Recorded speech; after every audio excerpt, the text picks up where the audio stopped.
নন্দিত লেখক ও কথাসাহিত্যিক হুমায়ূন আহমেদ সৃষ্ট জনপ্রিয় চরিত্র তারা তিনজন। এই তিন চরিত্রে অভিনয় করে একসময় ব্যাপক জনপ্রিয়তা পেয়েছেন অভিনেতা ডাক্তার এজাজুল ইসলাম, স্বাধীন খসরু এবং ফারুক আহমেদ। তবে হুমায়ূন আহমেদের মৃত্যুর পর থেকে আর এক ফ্রেমে দেখা যায়নি মজার এই তিন চরিত্রকে। দীর্ঘ বিরতির পর এবার আবারও দর্শককে আনন্দ দিতে একই ফ্রেমে ধরা দেবেন তারা তিনজন। যদিও এবারে নাটক নয়, তাদের দেখা যাবে বিজ্ঞাপন চিত্রে। সম্প্রতি একটি মোবাইল ব্যাংকিং সংস্থার 5টি বিজ্ঞাপন নির্মাণ করছেন চলচ্চিত্র পরিচালক ও চিত্রনাট্যকার হুমায়ূন পুত্র নুহাশ হুমায়ূন। এই বিজ্ঞাপনে দীর্ঘ 11 বছর পর দেখা যাবে ডাক্তার এজাজুল ইসলাম, স্বাধীন খসরু ও ফারুক আহমেদকে। এক ফেসবুক পোস্টে অভিনেতা ফারুক আহমেদ বিষয়টি জানান। তিনি লিখেছেন, 5টি বিজ্ঞাপন চিত্রে অভিনয় করলাম। নুহাশ হুমায়ূনের নির্দেশনায় নতুন মাত্রা যোগ করেছে।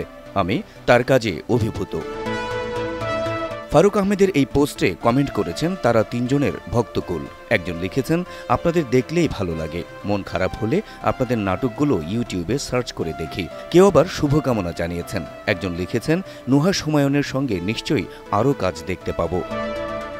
গুণী এই জনপ্রিয় তিন অভিনেতা জনপ্রিয় কথাসাহিত্যিক হুমায়ূন আহমেদের নাটক ও চলচ্চিত্রে অভিনয়ের মাধ্যমে ব্যাপক জনপ্রিয়তা পেয়েছেন। তার অধিকাংশ নাটক ও চলচ্চিত্রে সরব উপস্থিতি ছিল তাদের। হুমায়ূন আহমেদের মৃত্যুর পর এখনও নিয়মিত অভিনয় করে যাচ্ছেন তারা। তবে দীর্ঘ 11 বছর তাদের এক ফ্রেমে দেখা যায়নি। Habibur Rahman, NTV online.